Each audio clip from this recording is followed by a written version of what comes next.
listening to Truth or Dare to Share by Ambitiously Intuitive. Welcome to this episode of Truth or Dare to Share, where we are talking about Emily in Paris, which I think it's supposed to be pronounced Emily en Paris. That's me attempting a French accent, but I'm doing my best. I'm here with Amina. There's two of us on this episode, and so we're going to do a very quick review, reaction, ask each other some questions, and then play the game Truth or Dare about Darren Star's latest creation. The two of us, we've talked Sex and the City a lot, and Emily in Paris is a breath of fresh Parisian air. I'm just making this stuff up as I go. Amina, I know that I have seen part 2 of season 4, so I've made the promise to her that I'm going to have this conversation without giving up spoilers. So, Amina, tell me your thoughts and reaction to Emily in Paris. Well, first off, it's kind of funny because I feel like there isn't really like a strong plot line other than their relationships. I mean, I love Emily in Paris for watching the show here, but it's like, could you really spoil it in a way? Like, is there some sort of big, my prediction, because I've seen part 1 of the final season. I only have to watch one final part. But everything that's led up to this point, it's like these love triangles, these games, and Sylvie and work. It's all about relationships, and I feel those are a never-ending thing. That's why I'm like, could there really be a spoiler alert? Because no matter what happens, all these people are still going to keep interacting with each other, even if the show doesn't go on. You just know that it's like a never-ending web of people and things. But I love the show. It's fun. And you always want to see what Emily's up to and who she's talking to, where she ends up, what she's wearing. It's been a fun thing to watch. There are definitely some things that happen in part 2 that once you've seen it, I will point out to you immediately. There's a character who's newly introduced, who's already starting shit. So I'm not going to tell you who, I'm not going to tell you what, but anybody who has seen part 2 knows exactly what I'm talking about. Introducing new characters. They're going to be another season after season 4 then? They've already confirmed that season 5 is going to be Emily in Rome. Oh, well then, okay. Yeah. So like I predicted, it's never going to end. Well, Darren Star will do what he did for Carrie, and Carrie had Big and she had Aiden and Jack Berger and then Alexander Petrovsky and all of the minuscule dudes that she and the girls dated in between. And so he's giving that same story to Emily. And I was just thinking it's like Lacey in New York, Amina in Amsterdam. Lacey en Paris, like it could have said Lacey, but Emily, just makes more sense. It's like Emma's a top girl's name.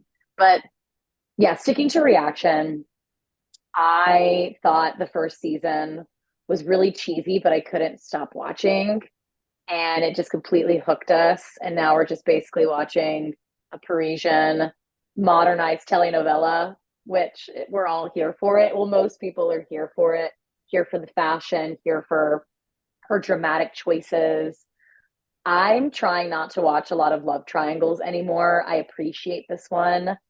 Where we're at with beginning of season 4, though, with me not talking about the back half of season 4, is that Camille admits that she made a pact with Emily. I just can't believe all these people are living in one apartment building. There are things that just don't make logical sense. But what's most frustrating about this show is that so many things could be solved if we just communicate. Like that's the majority of plots that are out there, and what is frustrating about this. And unfortunately, or fortunately, it continues to perpetuate. If she just told Gabrielle how he felt about her, if she just told him, I don't want to ruin your relationship, but they have cultural barriers, they have language barriers, they have maturity barriers, gender barriers. It's a lot like real life, isn't it? You think a 23-year-old would be taking over an agency in Paris and save and get 30,000 followers? Maybe, the 30,000 followers overnight. It's the believable. It's not, but at the same time, you want it to be true. Exactly. And without the communication, if they communicated in a healthy way, it wouldn't be good TV, right? Yeah. Well, tell me what has you watching it. I think because, like you said, there's a bit of fantasy there, and not to sound like whatever, I have a pretty interesting life, you know, like I've traveled a lot. I've lived in Europe 5 years. I lived in New York. I've been doing my own thing. I have my own relationships and stories that are similar to Emily's, but you still just like to watch someone's story. We like stories and we like to see ourselves in that story. I think that's what we like. And I think women like to watch characters that are carefree. And like you said, yeah, she's at the top of this agency. She kind of just has this amazing career effortlessly and all these men effortlessly in the nice outfits. And yeah, she represents just this fun lifestyle that I think we all like to enjoy living or pretend living or actually living wherever you're at in that journey to your own fun lifestyle. It's still fun to just be there for the tea. We all love the tea, right? And the fashion. And it kind of is, when I think about all the shows out there, I don't know, like every now and then there's the Sex in the City, there's the Mean Girls, and right now it's Emily in Paris. I know that there's other shows that are out there, but some just hit the mainstream, and I feel Emily in Paris is so mainstream because for me to watch TV shows, you know, Lacey, everybody always wants me to watch TV shows and movies and books, and like I have a list. I don't always watch TV shows and movies. Like I watch one season of something per year, maybe two. I'll watch one or two movies in a whole calendar year. So the fact that Emily in Paris got me, someone like me, you know, it's in the greater public sphere. Okay, so let's move into more formally. If Act One is reaction, Act Two is the question round. Who's your favorite character and why? And like, who do you like? Who don't you like? Let's start there. Favorite character? Ooh, there's a few. I love Sylvie. I like Emily, and I do like Mindy. Honestly, I like Emily though, and I think when you make the main character likable, it just makes the whole series pop. Because I feel like in some series you like the best friend more. And Mindy is I love Mindy in this show. I love Emily and Mindy's dynamic. And I like Sylvie. I like those three are sort of the main character for me. Even though Sylvie is a supporting character, she's just such a presence, and I like how she's portrayed. She's a boss. She makes decisions. You know, she kind of puts Emily into a reality check and gives her something to work up towards. But Yeah. who are your favorites? I think that my top three are the same as yours, and I change who I like the most depending on the episode and depending on the season, because I think I need different things from each of them. Mindy's always the easiest to watch. There's never anything she really does that there might be something in part two that actually I disagree, but I love how authentic that she is. And same thing about actually, I would say that's what all three of them have in common is they're very much unapologetically themselves. Sylvie very much knows who she is. Emily does question what she's going to do, but she is puts herself out there in her fashion, in what she wants out of her career, and Mindy with her singing career. So who I like, the stack ranking definitely changes. I do enjoy Gabrielle. For the most part, I remain team Gabrielle. I think he's like handsome and pleasant to look at and very kind. And I love that he's inspired by his grandmother and opens a restaurant, Les Spirit de Gigi. And I hate that they keep putting Camille as almost this villainous character when she's the first person in Paris to be nice to Emily. And I think anybody who is threatened by another person trying to enter their relationship, that you don't know how you're going to respond with that. But I think what's frustrating about Camille is that like she knows she loves art, she knows she loves Paris, she loves her family and wants to support them. But I think that she hasn't had the time in terms of getting out of this. She's been a long, like 5, 6 year relationship with this dude. And what you see about her in season three is that she's been staying in it almost because it was what was expected of her and is what was easy. And so we're watching her go through this metamorphosis, and it's easy for people to assume she's a villain. So I do like the complexity of her character, and I would like to see her. She deserves her character arc, but Emily's the star of the show, right? So is it a little bit biased from Emily's perspective? But so I enjoy all of the characters and the comic relief of the dudes who work at the agency. For Luke, it's yeah, everybody has their own je ne sais quoi. It's funny you say Camille's the villain because I think Emily's the villain and Camille's a victim. That's how Interesting. I think Emily's the villain. Yeah, like is she messing with somebody's man? Like She always kept her boundaries. When I say that, I'm talking about from recently with season 3 with the pack, that Camille went into it and said, oh, we're both not going to date him. And the entire time, and she was like, getting with her mother. I think that it's more, more of a spectrum than that. That, first of all, this gets to like, can you choose who you love? If you like somebody, you like somebody. Emily was never trying to disrupt their relationship, and they developed feelings before she even knew Camille was a factor, and then wanted to stay out of it. It was Gabriel who was, in my opinion, the villain, because he was sending mixed signals to a girl while he was in a long-term relationship. no, So true, he true. never they never hooked up until they actually, in earlier seasons, until they actually broke up. Nothing had happened.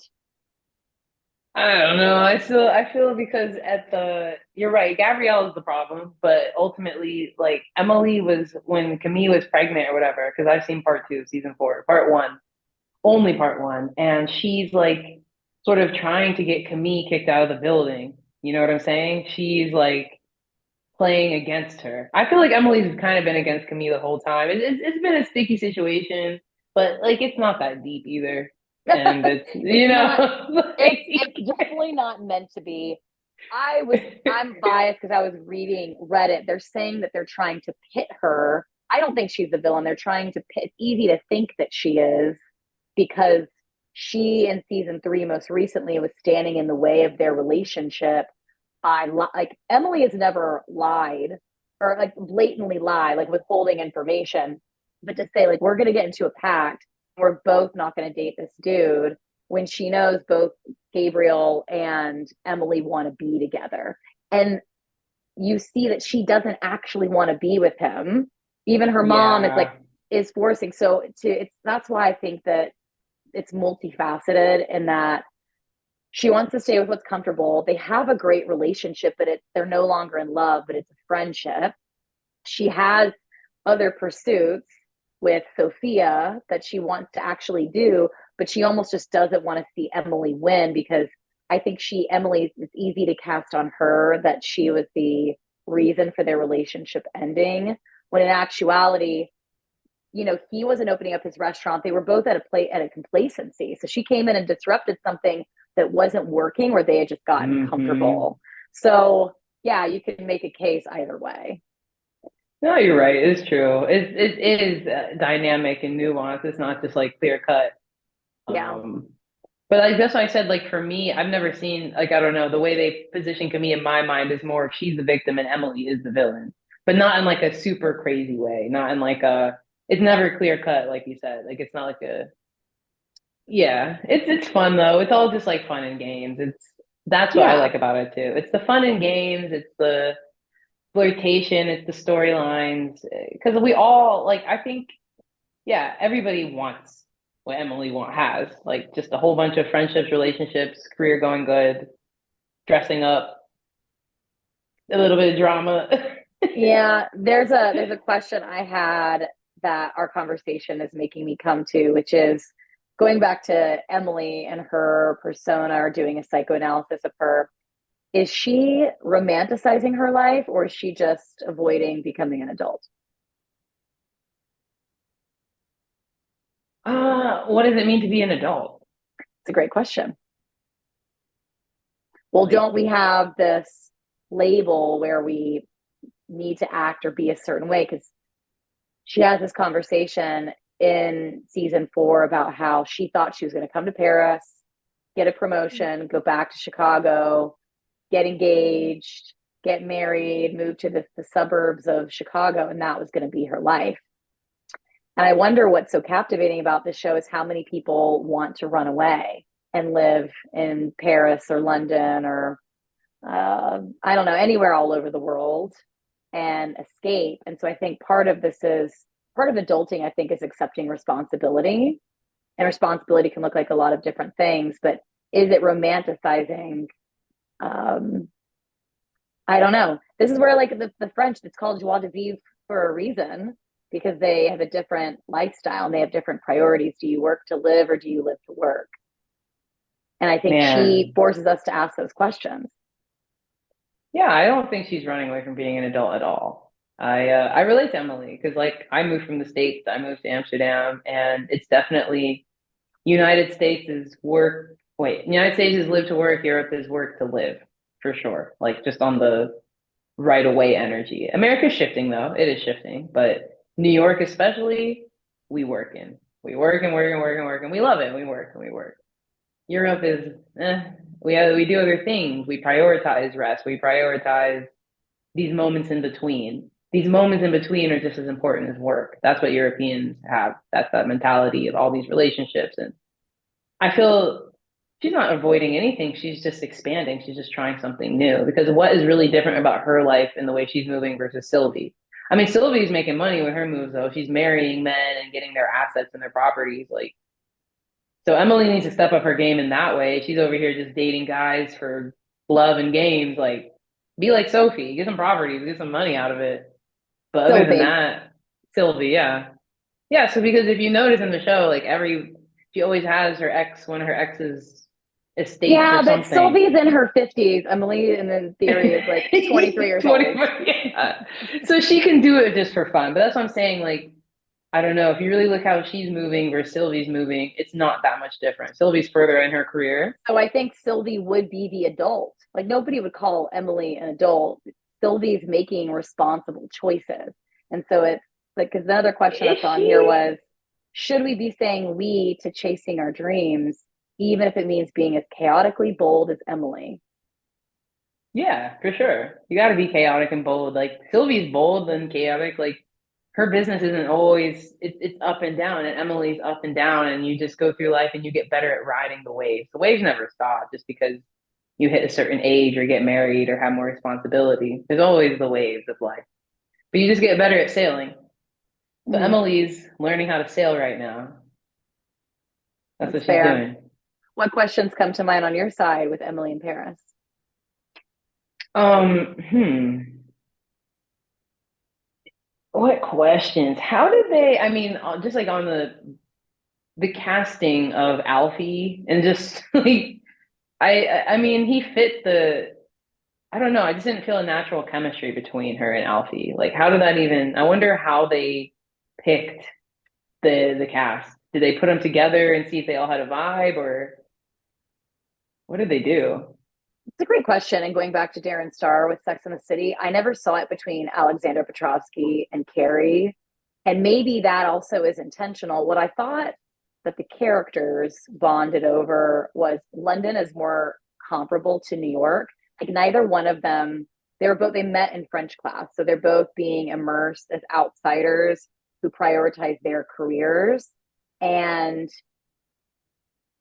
and originally, I don't know, he was like snarky and didn't come as easily to her, whereas all these Frenchmen up until that point had been fawning over her. So I think he was also playing more of the Western culture of playing hard to get. Because I was surprised that they demonstrated him as somebody who was willing to commit for that reason. But I thought they had character, or they had the characters had chemistry on a friendship level and being able to bond as outsiders. What I find interesting is up until now, there's been a few different love tropes. You got the obvious core one, which is Emily, Camille, and Gabriel. You've got a newly introduced one because Gabriel never had to worry about, well, I guess like she had earlier interests like Mathieu, where he saw all these men flirting with her, but Alfie was the first one who wanted to be in a relationship. And so it's interesting about this most recent season. Did you see the skiing incident? Yeah. Okay. So she meets this dude who Gabriel is still chasing Camille down the mountain despite herself portraying like portrayal of being an expert skier. And as somebody who has only skied one time in their life, if I went with a group of friends, first of all, did she take a lesson? Because skiing usually involves being taught pizza and French fries. And my friend, ironically, who shares the same name as the lead character, like, you don't need any more of a lesson. And I definitely needed like a full half day for me to feel comfortable. And so how Kemi says, well, on the right side, just stay away from the right. Emily's off to the left, and then she freaks out because of the baby, and she's just laying there in the snow. I would break up with somebody over that too. If you left me on the top of a mountain in a dangerous sport that people get injured and sometimes death occurs. Look at what happened with Gwyneth Paltrow. They just ran into each other and it led into a lawsuit. So yeah, we've got this new character that's being introduced that we now know that there's going to be an Emily in Rome for a variety of reasons that I'm not going to get into the details. But I'm answering your question and then some, because it started with Alfie, but they needed to show what it was like from a romantic perspective to bond over something that wasn't just Paris. Because Paris, if you've been there, it's called the city of love for a reason. You can get immersed into that vibe. Paris is definitely very romantic. Yeah, you just want to walk and be in the canals and drink coffee, and yeah, it is. So you're not Team Alfie? I don't know whose team I'm on. I don't like any of her relationships, honestly. I don't. I like the story, I like the show, I like the characters, but I prefer her and Gabrielle because there's a chemistry there. It's more interesting. Yeah. Alfie and her, I like Alfie as a character, I like her as a character, but I didn't like their relationship. I don't know. Yeah. I actually like Gabriel and Alfie's friendship. I like enjoy their that friendship too. the same way that I enjoy watching, as you said earlier, Emily and Mindy. And then Mindy has her own triangle with the guy that from boarding school whose name is escaping me. I want to say it's Nico, and then the guy from her band. And at the part 1 of season 4, when the dad is talking shit about Mindy's outfit or how she looked, and so he sent her whatever article of clothing so she'd come across more covered up. I loved both Sylvie and Mindy head on addressing what women experience when it comes to issues in the workplace and being perceived by others for wanting to like dress as your authentic self. And she's like, you don't want me to talk about this right now because like rage and alcohol is not a good mixture. Like I've got to go. And so she just says all the right things at all the right time. So Mindy is just, her and Sylvie, the more that I see the two of them get a bit more spotlight. Same thing with Sylvie and her open relationship with her husband. It shows the complexity of these relationships and all of the people that are, it's not as simple as one, like just two people. And it never is, especially in France. Especially in France and especially in life in general. And I think, yeah, I love Mindy and Nico's relationship. You feel like an authentic vibe. Like there's just some chemistry, and like I know it's actors, and I know you never really know what their real relationships are like. Dating somebody from the show. Continue. But I don't keep up with their real life. Maybe I should, but I don't. But yeah, I think her and Nico just had good on-screen chemistry. But Sylvie is the shit. Like I love Sylvie. She is that boss woman, and like you said, like I think now more than ever, people are more open to open relationships. That just human beings are going to have multiple connections, even if you are just with one person, right? I think that's just like this show is highlighting that in a younger way. Because Sex and the City came out, in the 90s, but it was on HBO. Yeah. And it was like, to get a hold of Sex and the City was like this thing. It felt like, it's about women in their 30s in New York. It was like this alternative lifestyle, right? That's how it was sort of seen. And that's why it was cool. It had a cool factor because it was like cool and different. But now Emily in Paris is on Netflix. Like Emily in Paris, everybody can watch that. And it's kind of more mainstream for people to see like relationships. It's also giving a bit of Gossip Girl in a sense, but it's not as dramatic. It's more fun. That's what I like about it too. It's lighthearted. It's meant to make you laugh. Like Emily's trolling, a lot of the acting is literal trolling. So it has that to it, whereas Gossip Girl is a little more heavy and a little more soap opera-y. But yeah, I think just people are just in a younger generations are sort of seeing the reality of relationships as being complex and nuanced, and how we're all going to have multiple connections with multiple people, and it doesn't change what you have with one person because you have a connection with another, right? Like Emily and Alfie has nothing to do with Emily and Gabriel. Those are two different relationships, two different bonds, right? But there's still always going to be feelings, and people are always going to feel possessive, and that's what's fun about love is that it's so many things. Love is like a game, right? And all these characters are playing the love game, and that's what we like to see is all the different options. Yeah, just it wouldn't be a show, to your point. It would be a plot point if it was what love I think should be. I mean, love can be a multitude of things, but I think the more mature you get, the more you want it to turn into peace as opposed to your fight or flight. And yeah, we're here for the telenovela or whatever, however you would say soap opera in French. We'll have to look that up. I did confirm, I did come across that somewhere, that those characters are dating in real life. So you could probably see it being palpable through Oh, the Mindy and show. Nico, they are Yeah, in real life? they are dating in real Oh, life. Yeah. well, that explains the chemistry because I love them on screen together. I'm like, yeah, that's it. That's real. I love it anytime she gets a chance to sing, both when she sings like at the park. I had a minor obsession to get through the lockdown and the pandemic, so I was coping through personal development habits. Shocking, I know. And I was studying French. I did Duolingo every day for a year, and I also hired a tutor. And one of the things that I asked her to do, like we would meet weekly, is to send me songs in French so I could listen to them, and then we would break them down. And there's a song that there's two. One everybody knows from Edith Piaf and Lady Gaga singing it in A Star Is Born, which is La Vie en Rose. And then there's one that she sings that is not as well known, but I am obsessed with it. And it's Je ne veux pas travailler, which is like, I don't want to work today. And if you ever want to learn French, I highly recommend this song because like the part of it is Je ne veux pas travailler, je ne veux pas déjeuner. So it's like, I don't want to work today. I don't want to have breakfast. Je ne veux pas, Solome, it's like, I don't want to do anything. I just want to do nothing and smoke. Like, it's kind of the literal translation. And Mindy Perfect sings day. it in one of these, and then the custom song that they wrote. I'm here for all of it, for anything that Mindy sings, and she's a trained Broadway singer as well, which isn't surprising because she's extremely talented. Yeah, she really has so much star power, star quality, and she's super funny. Her music is good too.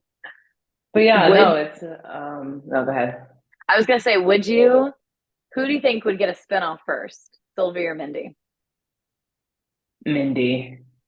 I'm team origin story of Sylvie. Team origin story of Sylvie would be good. Her mom having that nightclub is cool. It is very Like cool. It's very Sylvie, I cool. love her character, and I love how the show portrays her as if as an older woman, and it's always a vibe, right? It's just she is the vibe, and she gets more Yeah. valuable with time, and that's the truth. We get valuable as we get older, more You also valuable. get more confident and care less about what other people think. And that's why that's maybe a question I have for you that I'm gonna think my thoughts out loud, is why Sylvie had this disdain for Emily at the onset and how she's grown to, I would say, like respect her over time. And dare I say, sometimes likes her, but a little bit at a distance. And there are also articles coming out because I think Sylvie also represents French culture for definitely American culture and how vastly different. We started to talk about it with work earlier, and I don't think it's just work. I think there's other elements that French culture that are just faux pas when it comes to American culture. And there are articles coming out showing, I think I want to say it was on The Economist, that said that it was like why the French are warming up to Emily in Paris.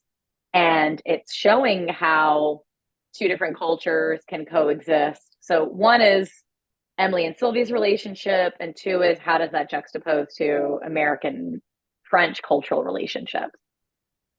Well, I'd say first thing is that I like that Sylvie never appeared jealous of Emily, at least in my take. It was never a jealousy thing because there is the trope of the older woman being jealous of the younger girl. And that's why I like that. I think they were very mindful of making Sylvie a boss like the whole time.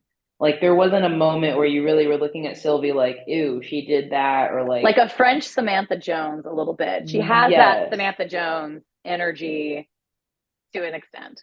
they really did a good job of making sure that they put her in a good light, which I think women need, especially older women, right? Hmm. It was nice to see her just at all times. Sylvie was in that like bad bitch energy at all times. And like Yeah. she wasn't jealous of Emily, but she was expecting Emily to like actually earn her respect, which is fair in business, right? It's like, you want to come into this and you're not even our culture and you want to be good, like prove it. That's what Sylvie felt like towards Emily, like prove yourself, not in a bad way, but in like a, yeah, this is like real life, and like you got to be able to bring results. You can't just be this like cute, pretty girl. Like you have to also be able to keep the clients happy, bring money, and do all these things. But you know, it ended up working out because obviously the show needs a story. Emily can't fail. There's no story. Yeah. So yeah, it was kind of like French culture and American culture are definitely different, but Western culture has the same sort of core values underneath it all. So Europe is Western culture and America is Western culture. Long, long, long story short. But yeah, I think Americans are very good at marketing. We're very good at entertaining. We're very good at getting your attention, which any culture around the world, any language around the world, especially if you're a marketing and agency firm, values being able to capture attention.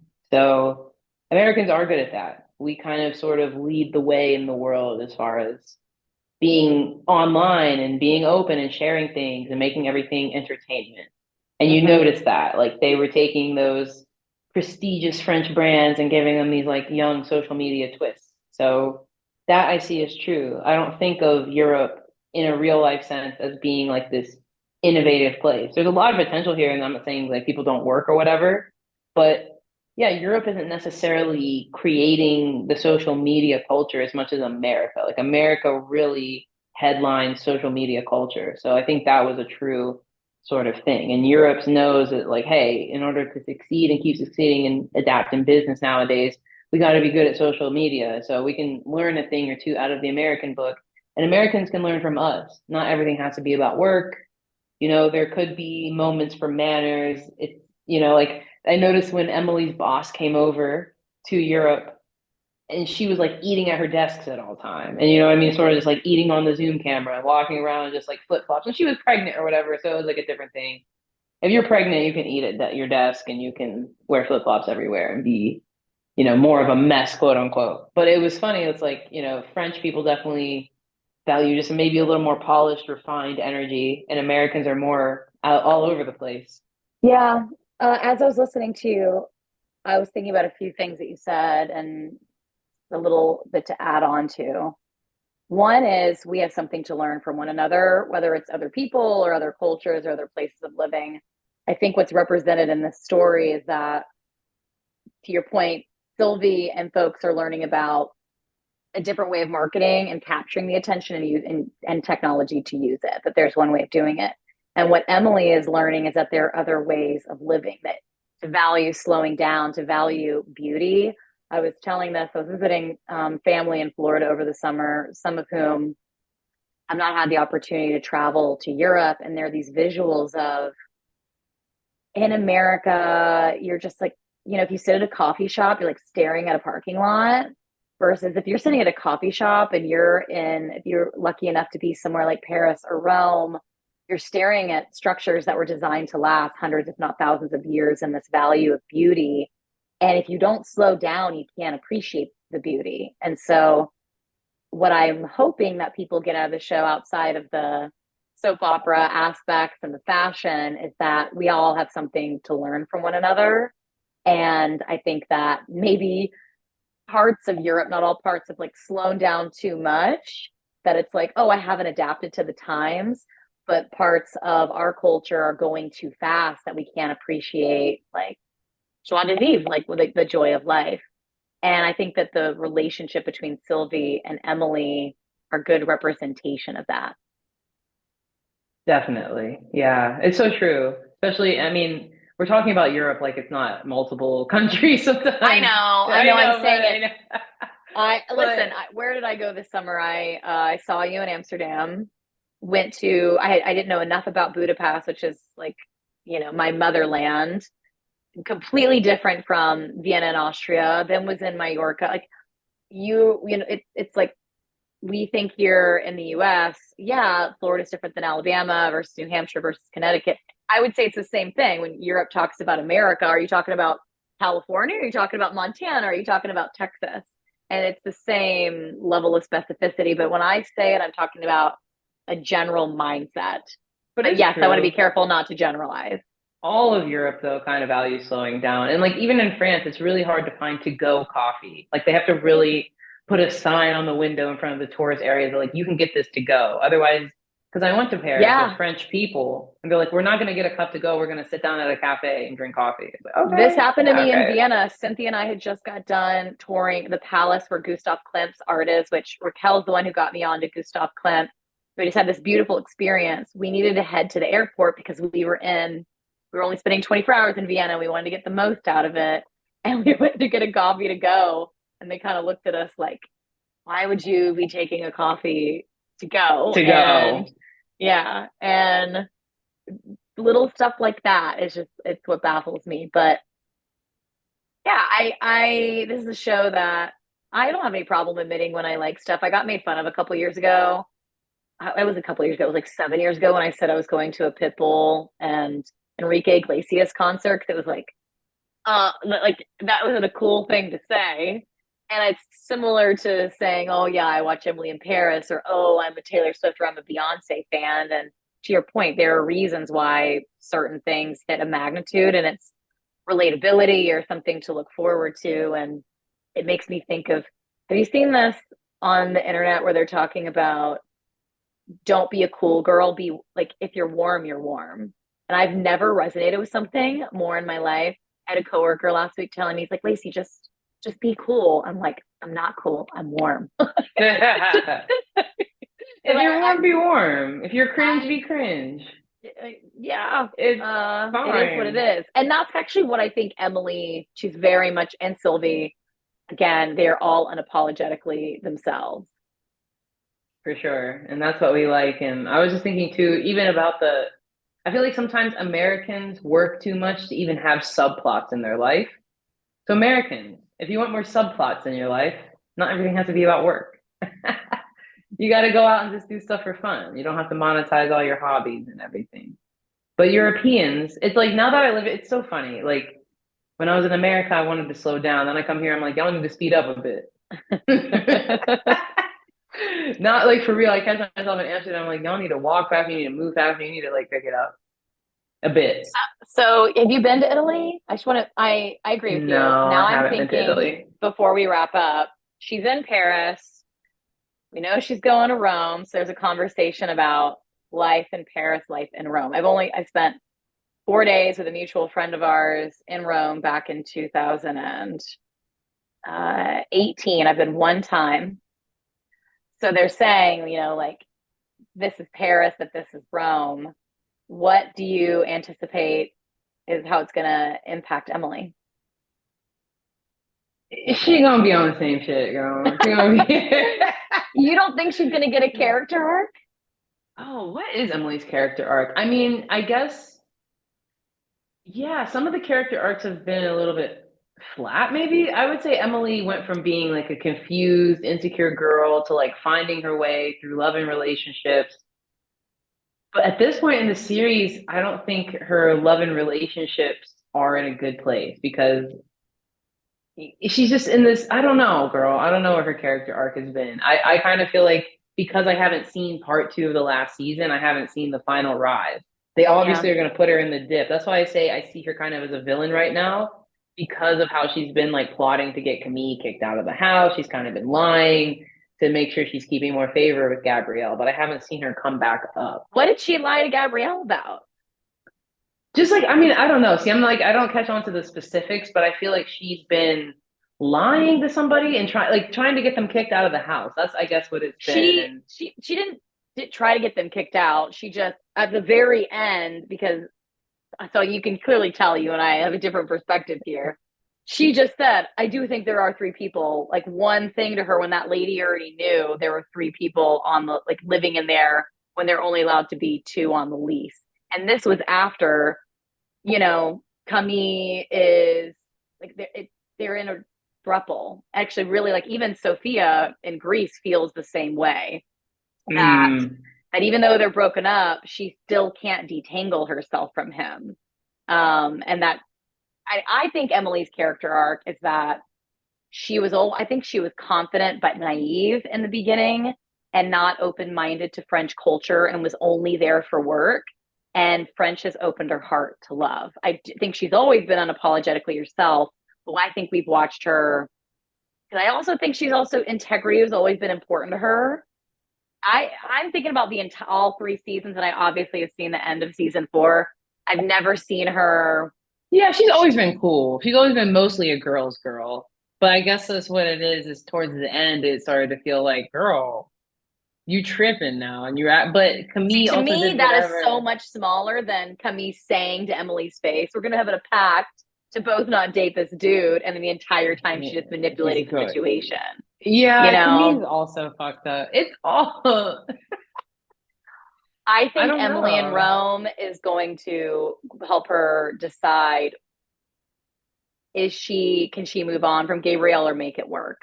And I think her being outside of Paris, because then she's gotten to Paris. She really hasn't gone back to Chicago. So she's been living in this echo chamber and she hasn't seen the rest of Europe. And just like you said, there's so much to see.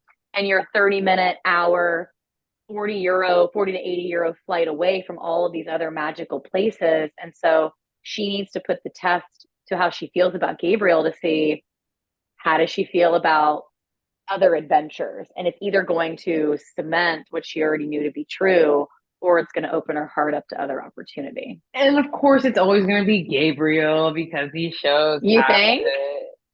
Yeah, she's going to go all the way to Rome, meet someone else, fall in love, and somehow make it back to Gabrielle. But you Some know what? people, some people think. Listen, I would be happy if she ends up with Gabriel or other prospects because I think it's really going to come down to what she wants. And who she decides she wants to be But that and what might she be values. true. They might, because that's what I like about Sylvie is that like Sylvie has all the options open and she has the benefits of all her options, which is how it should be, ladies. Marry Oh men that have man. something to bring to the table. And when you're old, you can go to this husband's ex property, your ex-husband got the business Sylvie on deck. also built her own. I don't think she just She relied did, on of getting course. assets from dudes. Like she runs her own marketing agency with the world's or France's biggest brands. She, of course, yeah. But when push came to shove and she needed to bail herself out, she had a lot of her ex-husband's resources to do that because she Current always husband. made sure current husband, ex-husband, all these boyfriends. I can't even keep up. That's the thing is like I watch these shows like with not too much of like attention to the details. Like I'm watching, but you're kind of just dissociating a bit and like that I just feel like Sylvie, which is good. Like, yeah, it's also an example of like a boss attracts a boss, right? Like none of the men in her life are these like failure ass dudes that were just like they all had stuff to offer her too. So it's a reflection of her. That's what I'm saying. They always kept her character like cool. You never saw her and you're like, ew. It was always like, yeah, cool. And even the people she's with and the men she chose Really? to be with. She dated the photographer, and the photographer wasn't this, I don't know, rich, luxurious dude. She was a mistress to the perfume guy. And the photographer was more of a Mm, salt of the earth. I don't think Sylvie has only ever chosen one type of dude. Like she and has also she options. met. I know I do pay attention to the details, so I get that You we're do, watching from different yeah. lenses.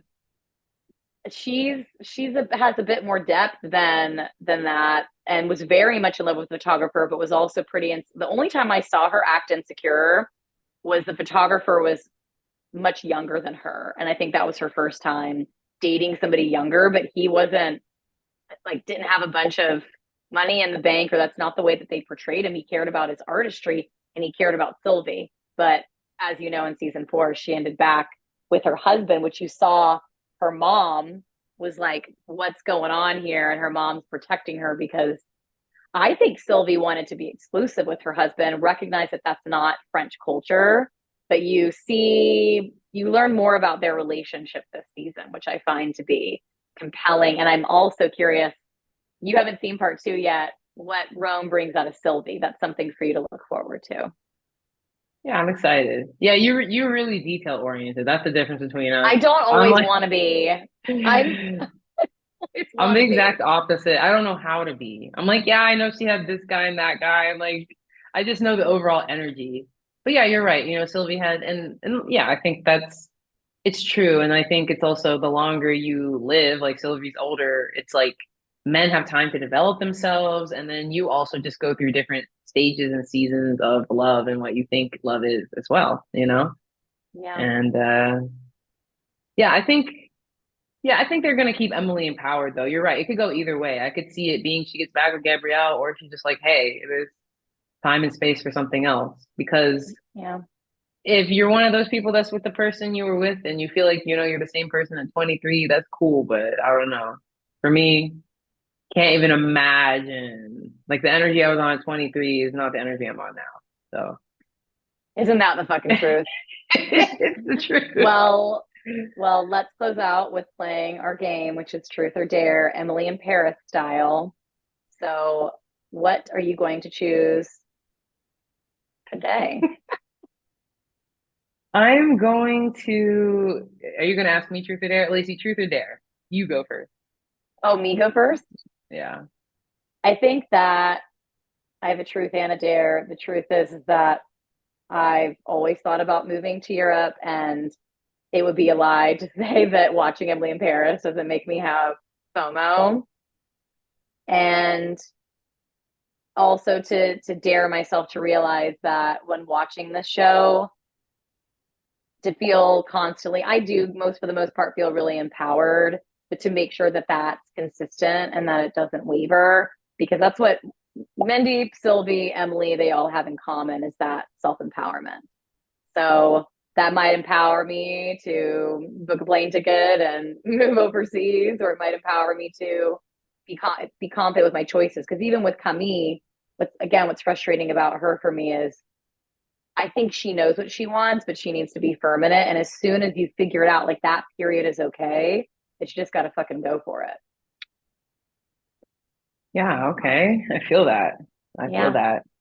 Well, Europe Amina, is cool.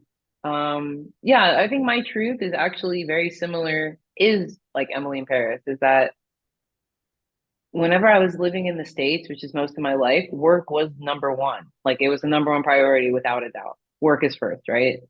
Then I came to Europe and was forced to slow down for a lot of reasons. Life here makes you slow down. It does.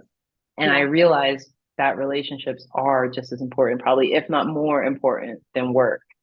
And that's Emily in Paris, is the relationships are everything. Work is the second story. And that is a truth that I want to try to embrace more. I love work, but there's so much more to life. Relationships are also equally important, and the stories we have with those.